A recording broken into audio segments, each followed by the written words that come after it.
Hello, and welcome to our podcast about bridging global cultures, celebrating the good, the bad, milestones, as well as growing together. Welcome to Higher. How's it? Welcome. It's so lovely to be here again. I absolutely love doing this. Absolutely loving it. Exhausting, but good. Yes, and a little bit like opening up the chest Sure. and just letting everything out, which is great. It's good. No, it's good. I'm loving it. Absolutely loving it. So how's your week, Bib? Any highs and lows? I mean, I've had a couple of highs, Taryn. I am back from Italy. Oh, I lived vicariously through this trip. So good. It was so good. So, high of the week is obviously my Italy trip. Where did you go in Italy? We went to Florence. Amazing. Florence and then Tuscany. We did like a proper day out on the coach. Whole bunch of tourists. There were Americans, met some lovely American families from Pennsylvania, funny enough. Two families from Pennsylvania, stunning. Were they traveling together? No, traveling separately. Such a side note. So random. We met somebody so they live in New Jersey. Yeah, live in New Jersey. And her husband's parents live in Richmond. And they go to Shaftesbury. The Shaftesbury is like their favorite pub. We're walking distance to Shaftesbury.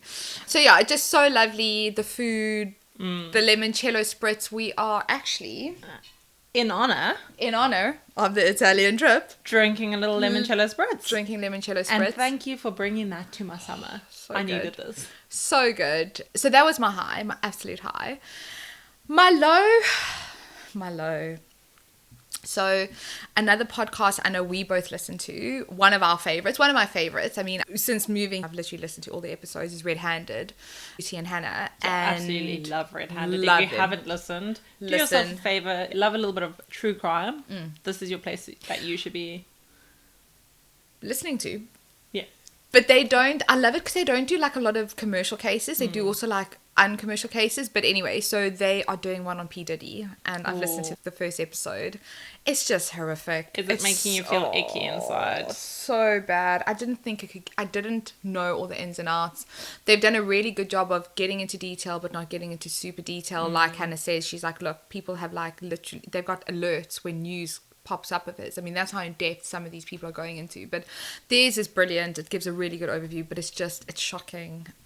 I'm scared for episode 2, which I'm probably going to listen to over the next couple of days. Yeah. And I'm really scared just to see how many people are actually connected to this.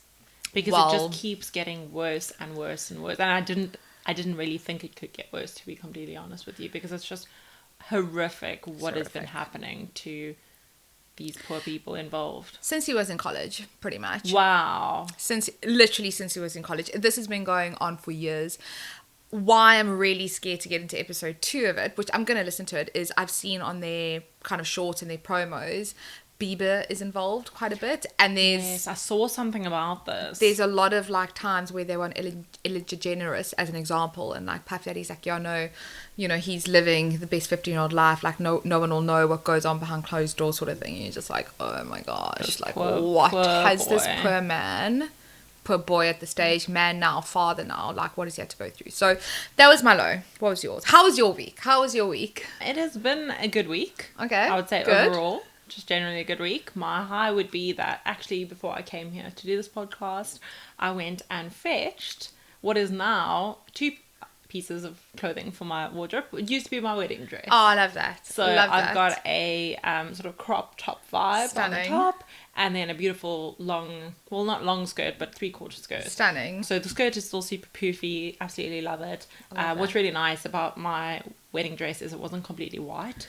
Yes. So I didn't have Your wedding to. dress was stunning. Oh, thank you. Like I one didn't of my have to favourites. dye it or anything like that. Which this place I went through the modiste or modify through the modiste. Okay. And what's lovely about what they do is they will modify any wedding dress. Okay, that's So cool. A lot of the places I was looking at will only work on dresses that they have created.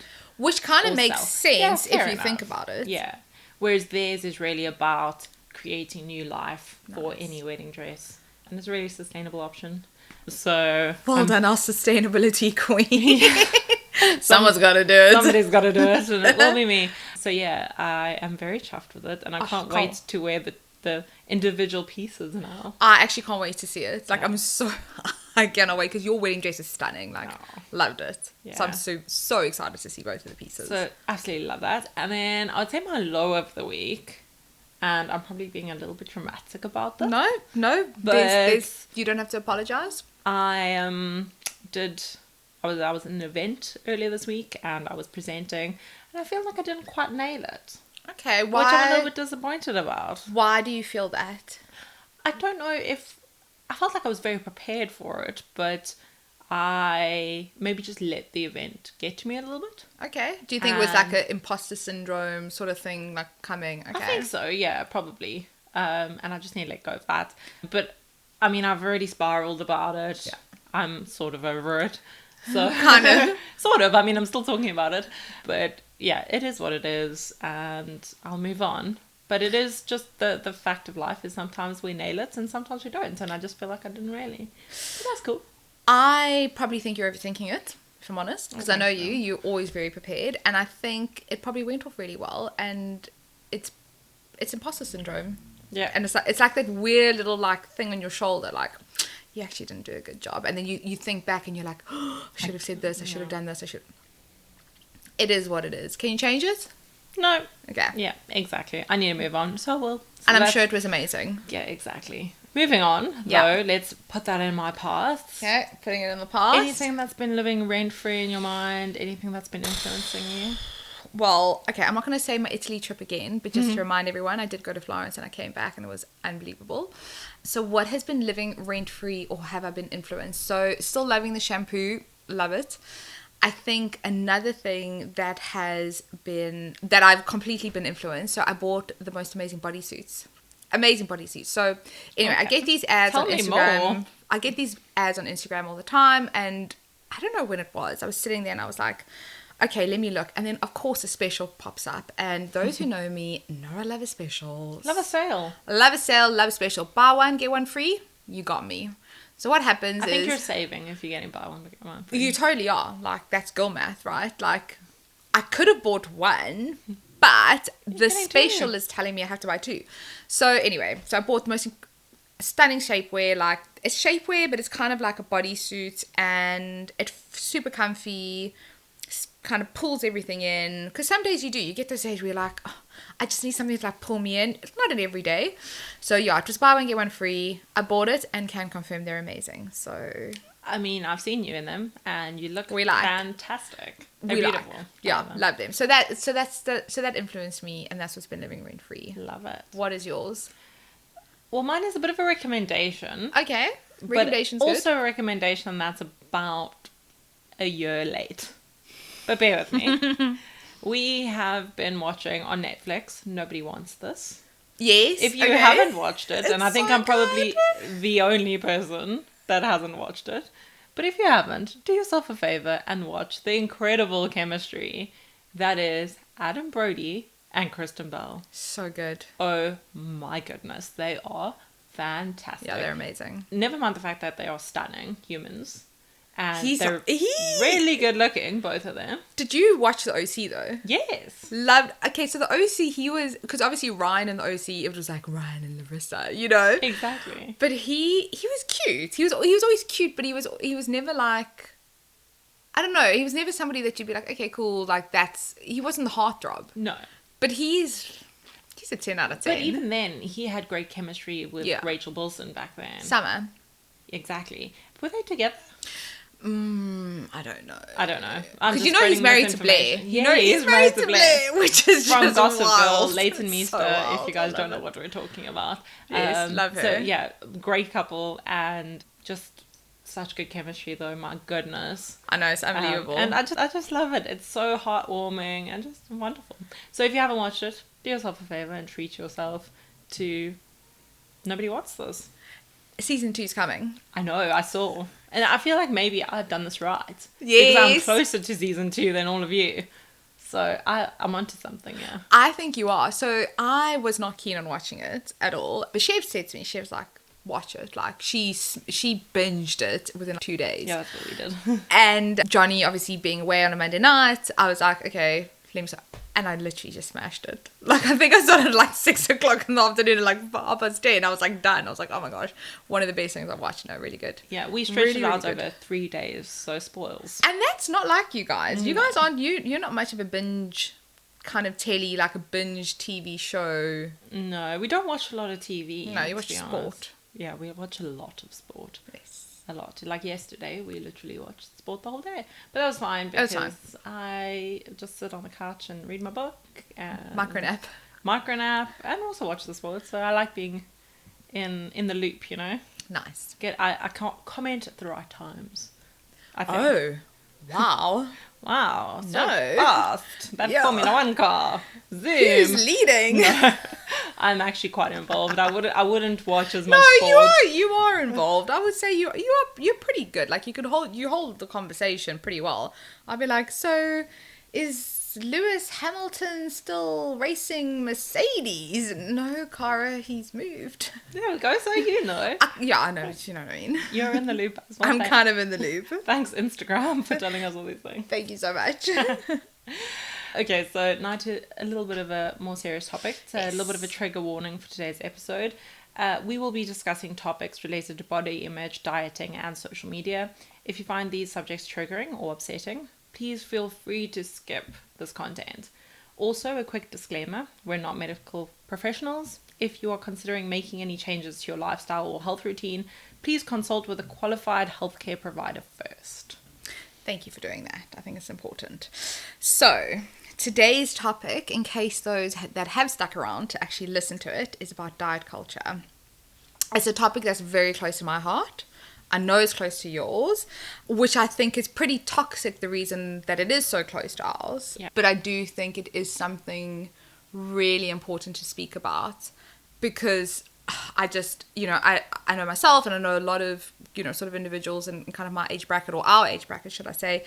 I think everyone growing up at some stage, you've always been on some sort of diet, right? So the latest is Hard 75. Loads of stuff on the social media about Hard 75. Yeah, I think I've heard of this. So. It's like cutting out sugar, carbs, so it's like sugar, alcohol, refined, exercising. I don't know if it's once a day or twice a day. I don't know. Oh my goodness. For 75 days. And it's like 75 days hard. And apparently it's not just a physical thing. Apparently it's a whole like mental thing and a spiritual thing as well, where it resets physically. It also resets you mentally, which is cool. Like, I'm all for it.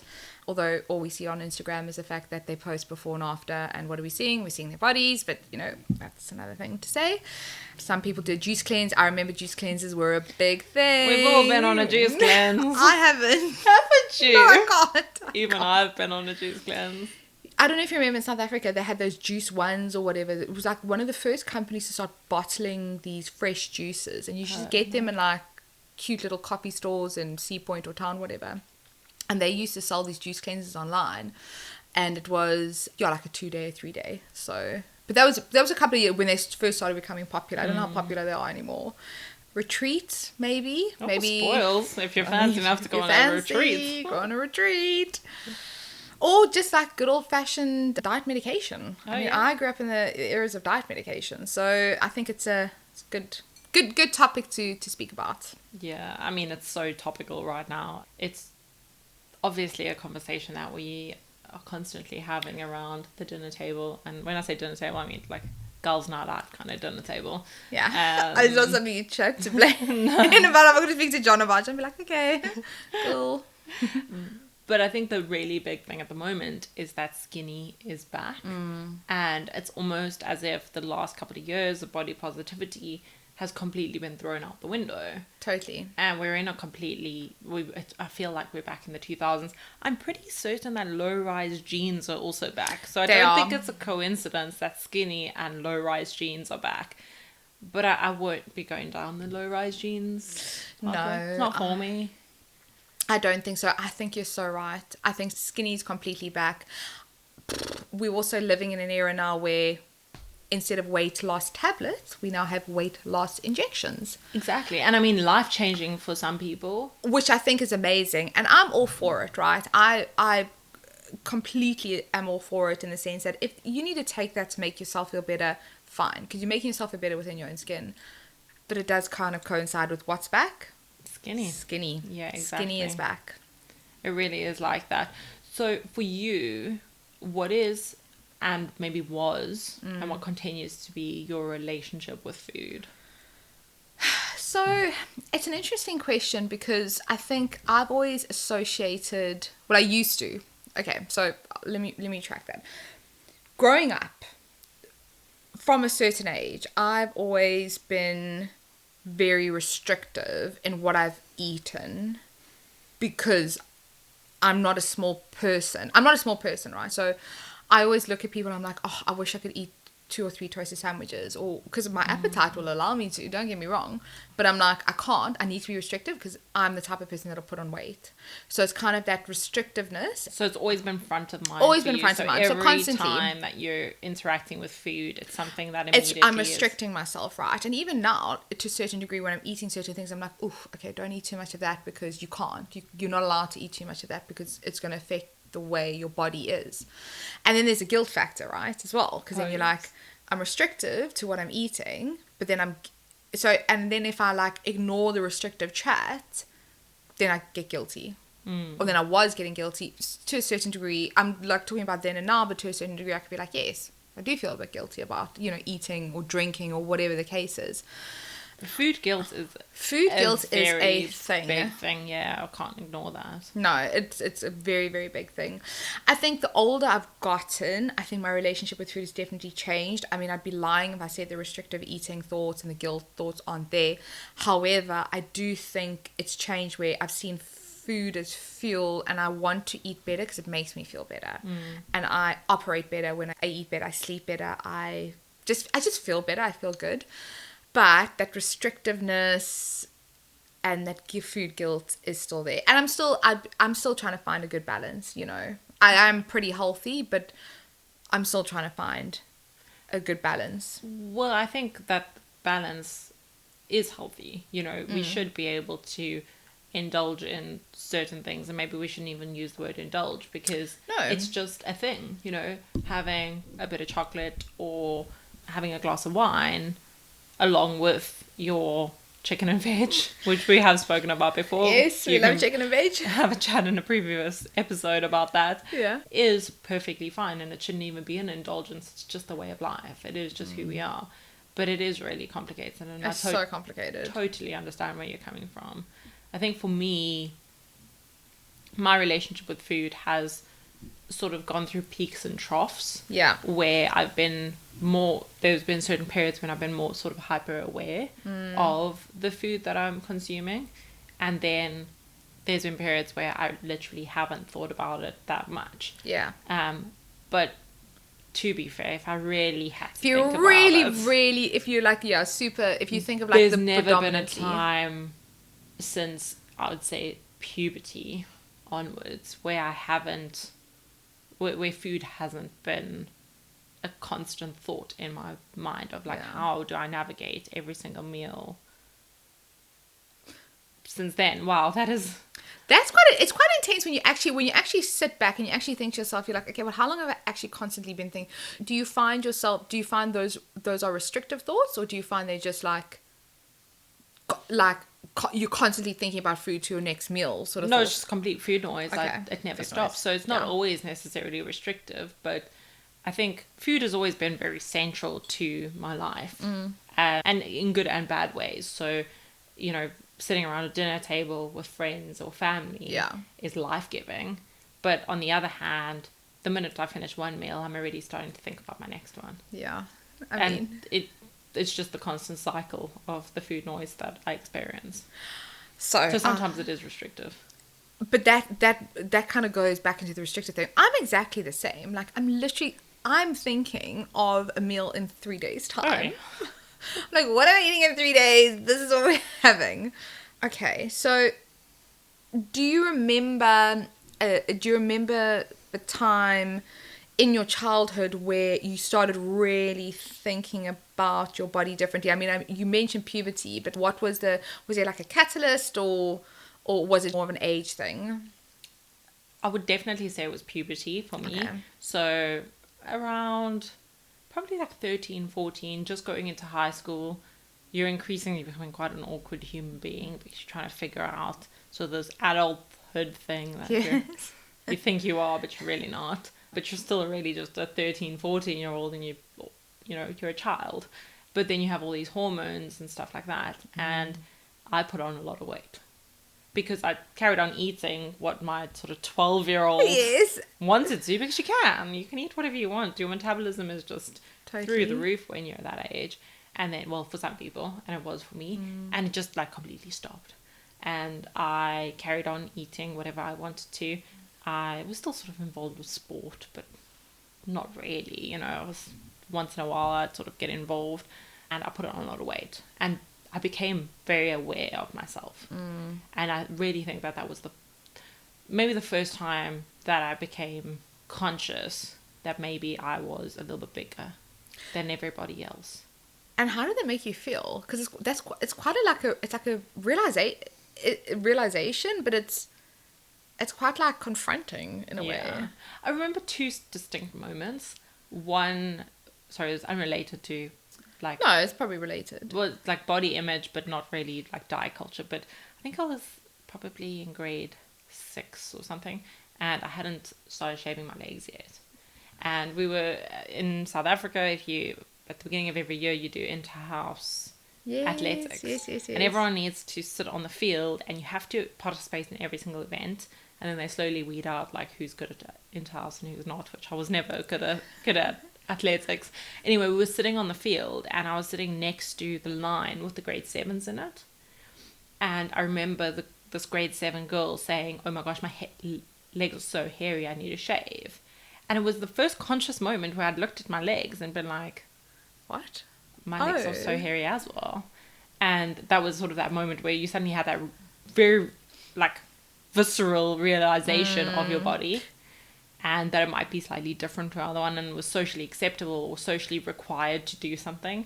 And a similar thing happened when I was in high school, and I think I was in grade 8, and I played water polo for my team, but the under 15s they didn't have a goalkeeper, so I was helping their team as well. And I wasn't a goalkeeper, but I was helping them. And at their practice, one of the girls was getting ready for a dance, one of the school dances, and she was like, "Oh my gosh, I am not having any salt this week because it just retains water and I don't want to be bloated at all."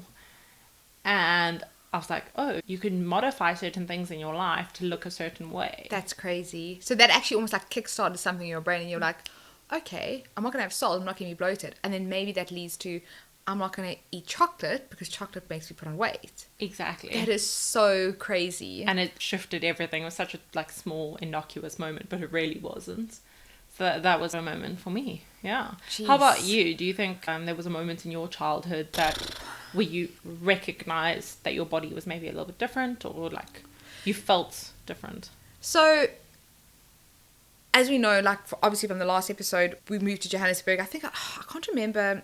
Well, I was in grade 4, but I can't remember the exact age, if it was 9 or 10 or 11. Similar to you, I had a massive appetite. I mean, I remember getting home from school and smashing 2 toasted sandwiches. Oh, yeah. Totally. I mean, the girl likes to eat. Like, so we used to, because we lived really close to the primary school, so walk home, get home, 2 toasted salmis and maybe some soup, And I think when I started figuring out, okay, I am a bit different, and obviously with that, going back to what you said, you eating that way, you're going to put a lot of weight on. I was a big girl. I really was. I was a big kid, and but I never kind of felt that way. And I'll never forget, we went to our grade 5. Okay, so grade 5, standard 3 sort of camp. You had that camp every year. And we'd all been together for the last kind of 2 years, the people in my school, or kind of the grade. And there was a particular boy who started teasing me, and was literally like teasing me, and he was like, "Oh no, Kari's the fat girl in the school. That is yeah, shocking. We call her fatty, we call her this, we call her this." And I was horrifically bullied. I'll never ever forget, I was horrifically bullied for that entire sort of trip. And I thought to myself, I was like, okay, so I am actually quite different. I'm the fat girl. Like, I am the fat girl. And to be fair, you're 11, 12 years old. We shouldn't even be using labels like that for children that are growing up and figuring all this stuff out. Absolutely. To be fair, this boy, and I really hope he's grown up. He was, I mean, he was horrific. And then he constantly bullied me. He literally just bullied me. So basically, if you're not part of like a very small group of people that look exactly the same, exactly, you're going to be bullied. You're going to be bullied, 100%. So, and then from then, I was always the fat girl. So I was literally bullied from then. For a good couple of years, that I was the chunky chubby chick. But to be fair, it didn't stop me. Like, I still ate. And then that's when I kind of leant into the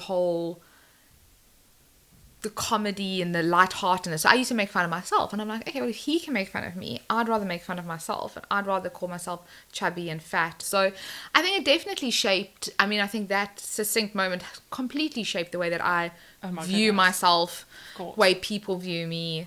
So yeah, that's quite heavy. I know it's really heavy. No, it is heavy, but it's the truth. It's the truth, and it was horrible. It was not nice. No, you know, and that it's the fact that I still remember it to this day. To this day. But also, you're 11 years old. You're at such an impressionable age that, of course, something like that will like entrench itself in your mind, and probably to this day has some impact on the way that you view yourself, because 100%. You always think, well, I never want to be like that. I don't want to be that person, which is really sad. Well, you put yourself in a box, right? Yeah. That's exactly. So my box was, growing up, I was the fat girl. I mean, but that's what I was. It's ridiculous, though. Which is ridiculous, right? Because that shouldn't even, I don't even think fat should be in our vocabulary. But growing up, that's what I was. So growing up into like, through high school, through, you know, kind of my 20s or 30s, you always, at the back of your mind, you're always the bigger girl, you know, and you always will sit and you'll kind of compare yourself to your friends, and you'll be like, oh, well, they're smaller than me, and this and this. Anyway, but that's a whole nother conversation, which we'll get into. Well, growing up, what was sort of the diet culture of the day? I mean, it's really shifted all over the years, but what was it? Was it just like being skinny, or... I mean, we've got Kayla Itzines, which is a whole thing for... certainly was for me. I don't know if it impacted you. Bikini Body Bible. What was it? Bikini Body Guide. BBG. BBG. Have you done BBG level 1 or 2? I mean, diet, supplements, low carb, keto. Well, keto is very... Is that new? I don't know. I don't know. No. What was the name? Tim Noakes. Oh, yes. Banting. Oh, I actually have a Banting cookbook. Because maybe I should take that. I mean, listen, just great for Blaine. So good for Blaine. My husband is diabetic, so low carb is a lot easier to manage his blood for no other reason. I love a pasta. Give me a piece of bread any day of the week. White rice, pasta, bread. Okay, so mine. So Kaylee Itzins, yes, but not as much. When I grew up, we had. And I'm, you know, as we said in the beginning, trigger warning, we're by no means, you know, doctors or anything like that. But we had a wonderful little pill called Thins. Oh, yeah. That was before my time. Thins was something that you could buy when you're going to Boots, Superdrug, Clicks, Discount, wherever you're going. It was just there. And Thins was great. Was it not like Adderall or something like that? Thins was highly, highly addictive. And I think you're high. You're literally living on air. It gives you energy. It doesn't make you sleep, and you're not hungry. So it's great. So you can literally go. You can literally just go. You don't take it at night. Obviously, you take it in the morning. So you pop 2 Thins in the morning. Your breakfast would be a small little yogurt with an apple. Lunch would be like maybe a salad with tomatoes, cucumber, lettuce, and you know, whatever the case is. Not too much. Don't overload that. Don't overload that deliciousness. But you're not hungry, right? So mine was very much, because mine was all skinny. I grew up in a time where skinny was fashionable. You wanted to be skinny. It was, if you're not pretty, if you're not thin, you're not pretty. And the thinner you are, the prettier you are. Think Christina Aguilera dirty. Oh yeah. Like, you know. So I mean, we've got Sienna Miller on the cover of People. Yeah, literally. Smoking a cigarette and Kate Moss. Yeah. Diet Cokes, cigarettes, caffeine. That was early 2000s. I mean, I'll never forget reading Victoria Beckham's autobiography. They were still kind of Spice Girls were at their height, and it wasn't so it was kind of an unofficial autobiography. So somebody wrote it about her. And I still remember clearly in the text, it was like, oh no, she started a very fashionable habit of not eating at night but smoking 10 Marlboro Golds. Like that was kind of the era. time, like the era that I grew up in. So Thins was, you know, we want to be skinny, we're not eating, we're smoking, we are, you know, life's moving fast, everything's just happening super quickly. So there's no sort of time to eat. I remember going on dates and being embarrassed to eat with my date. Like I would not eat in front of boys. Really? It sounds so bizarre, but I would literally not eat in front of guys because I was always, because once again, always the bigger person. I'm not going to eat because it's embarrassing if I eat because I'm a big girl, so I mustn't eat in front of these boys. Which is it's toxic. Like it's completely. So toxic. It's one of those things though, you know, if you see a really skinny person walking down the street eating an ice cream, you think, oh, there's a person enjoying an ice cream.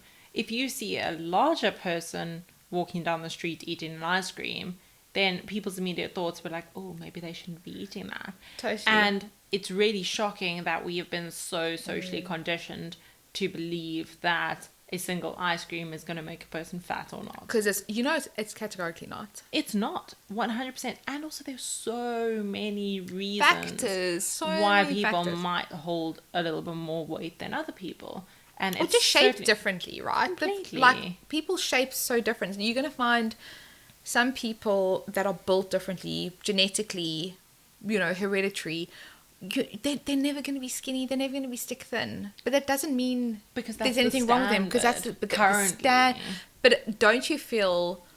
And I'm interested to hear obviously what your kind of thing is. But well, how you grew up and like what the diet culture was. But don't you feel that we've almost done a complete 360? I mean, we went from skinny as in body positivity, all the influencers going out and like they're all like, guys, accept me for who I am.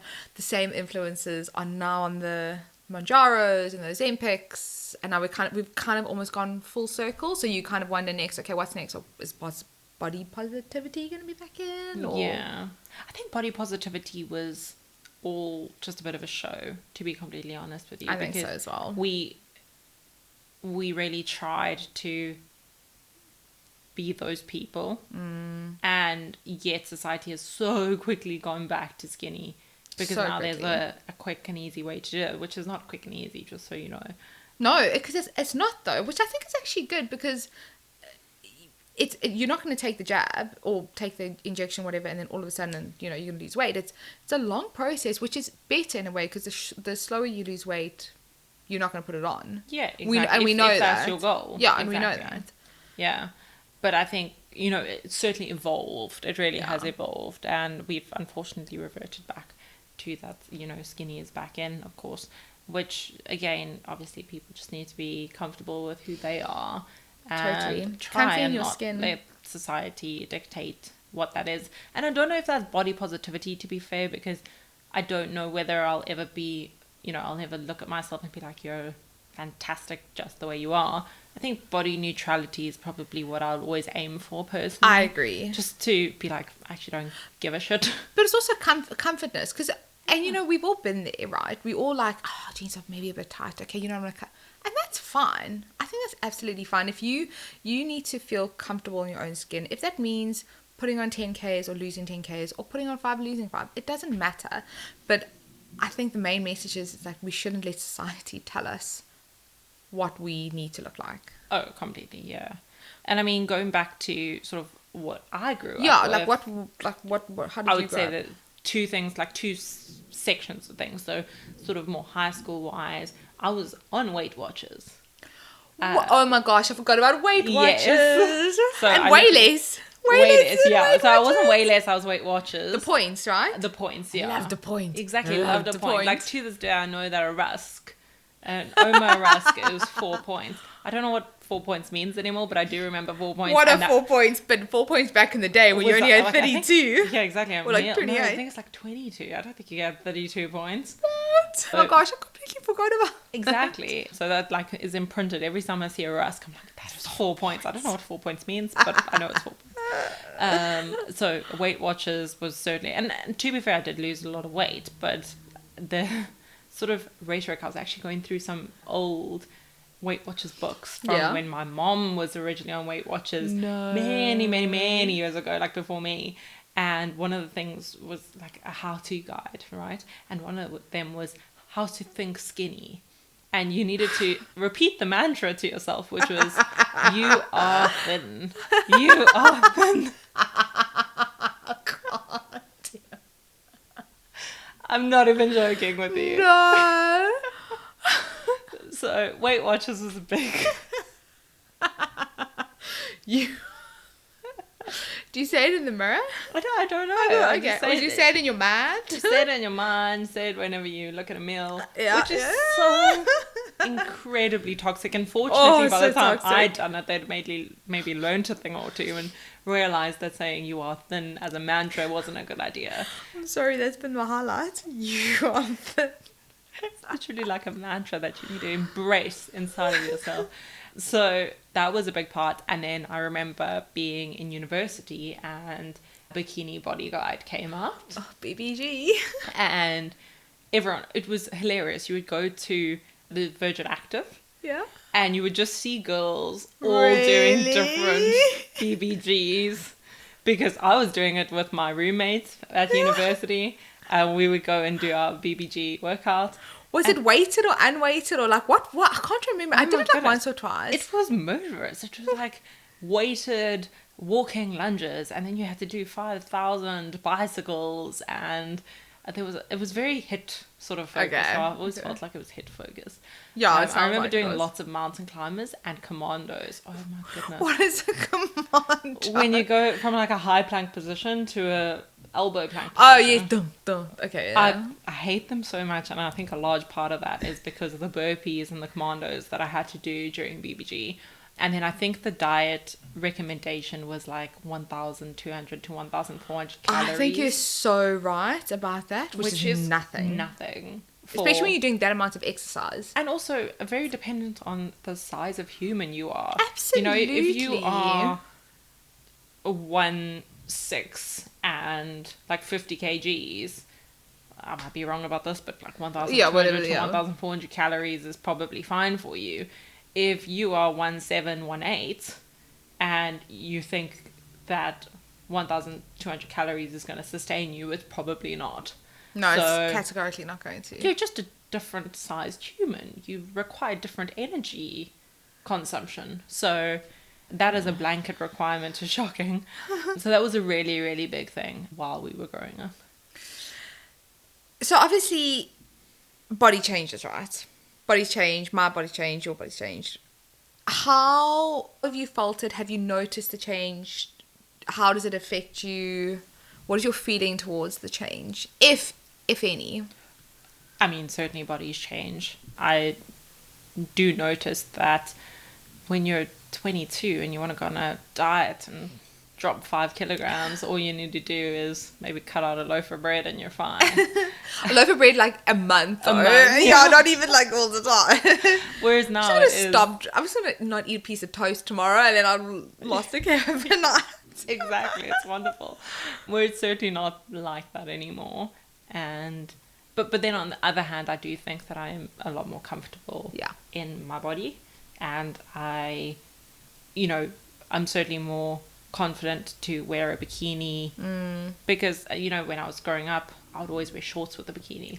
Oh my gosh, yes, the shorts and bikini. I won't do that now because I actually don't care enough. I'm not going to not wear a bikini while I'm on the beach or at a swimming pool in public. It's fine if you want to. You need to do whatever's comfortable to you, right? 100%. But like you say, you feel comfortable in your bikini, and so what? Do what makes you feel comfortable, but also realize that you only have this one body and you are exactly who you need to be, and you're so much more than your body. 100%. You are a full personality and a full human 100%. inside of that, and that is what I think I concentrate on so much more now. Yeah, I agree with you. I think I was exactly the same, but also I grew up in the era where board shorts all of a sudden kicked off boardies. So I used to wear the big, used to wear costumes with shorts, and I kind of, and I think that kind of relates to a couple of podcasts ago, we were talking about the age thing, and it was like you get to a certain age and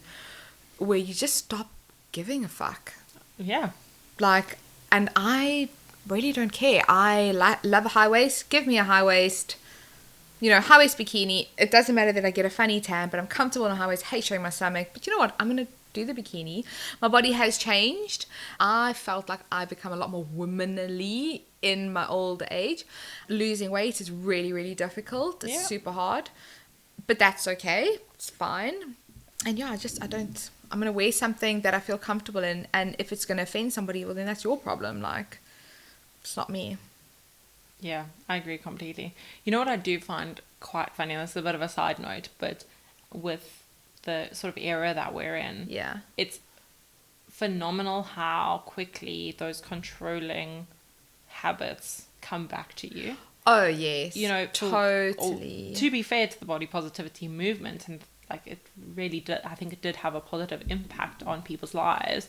It sort of said, you know, you don't need to think about food all the time. You can eat what you want. You can be who you want to be, which is fantastic and true. Yeah. But the minute we started seeing sort of Kim Kardashian is probably not a good example. She's terrible. She's always been completely. If you ever watch like Keeping with the Kardashians, and you think to yourself, you're like, she's in such a position of power, right? She should be a lot more body positive. She's only body positive when she's like this big. Exactly, yeah. And that's the thing is she's I think there was that Met Gala where she wore that tiny corset. Was it Marilyn Monroe's like corset? I think, and she was like, I can't breathe in this thing, which was shocking. Her waist was like this big. I know, like it was tiny. Shocking. I don't even know how that's okay. And that sort of messaging is back, right? And it's fascinating how quickly it's oh, this is quite nice to be very controlling about what I consume. And it feels very comforting because it's like almost a default for us because it's what we are so conditioned to. So absolutely. I find that really, really fascinating. Do you feel like your diet has changed over the years? What you eat generally, your approach to food? Yeah, definitely. I mean, you know, I did the Zoe kit. Oh, yeah. I did the Zoe, which was about £250. I'm a big fan of Tim Spector. I think he's great. I think I do believe what he preaches in terms of gut health and the gut microbiome, the biome, and all of that. I think is great. Should I have done the Zoe? No, I don't. You know, I've always suffered with a bit of IBS, but otherwise I don't really have many sort of food allergies. So in that sense, I think since doing that, I'm a lot more conscious and aware of how many plants I'm eating, getting in the different spices, getting different nuts and fruits and whatever. But then at the same time, I sometimes default back to, as you were saying, calorie counting and like, okay, nuts, have my 4 nuts because it's like 80 calories for that. But yes, I think I definitely like food is a fuel and it fuels my body, and I know what my body reacts to, and I know how I feel good when I eat certain food.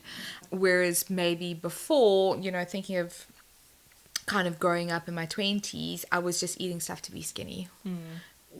Literally a salad with lettuce, tomato, onion, cucumber, and maybe like some cheddar, but like that's it, you know. That you've weighed. That I've weighed. I mean, we did TLC. I don't know if you've ever heard of TLC. No. TLC was horrific. It was like a lunch would have been 2 cracker breads, 50 grams of cheese, and like a tomato. That's your lunch. Like, eat it and be full. And enjoy. Do you think yours has changed? I think it's definitely changed in sort of 2 ways. One is that I appreciate food so much more because I appreciate what it brings me. Yes. It's that moment sitting around a dinner table that brings me life. It really is. It's just so wonderful. I love sharing food with people. Yeah. I love the community around food. So I appreciate that a lot more, and I'm more conscious of that. And I don't think that should be a restrictive environment. I think that should just be the mutual appreciation for lovely food. That's so true. Be it a glass of wine or whatever your preference is, you know, just coming together and being together around food is really central to our lives. So that's one part of it. And then I would say that the other part of it is that I'm way more conscious, just like you, on adding things to my diet. Yeah. So the fact that we want more plants in our diet, that we want a lot of diversity in our diet, all of those things are good for us on so many different levels. And I'm way more conscious of that. And then on a really sort of adult wavelength. Yeah. Just like when you're a kid and you eat that second bowl of ice cream and your mom says to you that it's going to make your tummy sore. It is. You, as a child, you're like, no, it won't. And it does. As an adult, totally does. You realize that. And recently, we've sort of come to the realization that McDonald's and Burger King really don't add much to our lives. Especially at 12 o'clock at night. Exactly. Never, and especially if it's past 12 o'clock, definitely don't do it. We don't want to do because the gut's not going to be happy. Exactly. So your Chinese or your Indian takeaway, sure, it's proper food, but real takeaways are sort of a thing of the past. And I think that, when you're a kid, you're like, I don't understand adults who don't have takeaways. But then you get there and you're like, you don't need okay. Do you remember like deep fried, like the pork, sweet and sour pork? Have you never had that? No. Okay, so it's a pork bowl. Oh. So it's like a piece of pork deep fried in this crispy batter, and it comes with really, really fake Chinese sauce. It sounds horrific. It's absolutely delicious. I'm sure it is. But I will not eat one of those. Because it does not make you feel good. It does not make me feel, for no other reason where it's not going to make me feel good. Yeah. It's really not the going to food make me hangovers are just as real I as think actual they are. hangovers. Totally. So yeah, that's how I feel about it. And I think it's just adulthood. It's adulthood, it's growing up. I want to live longer. I want to feel I want to live longer and I want to feel comfortable. Yes. And my stomach, tells you. My stomach tells me, so yeah, food. It's understanding that messaging too. Exactly. This has been quite an episode. It's this 2 has in been a row an episode. now, so yeah, 2 in a row. Try and lighten it up a bit. Guys, I promise you next time is going to be a lot lighter. We have to have a super, super light topic. But thank you for listening. Yeah, we've loved being here and thank you for continuing to listen. Please like, subscribe, follow, #HighHouses. #HighHouses. Thank you. Bye. Bye.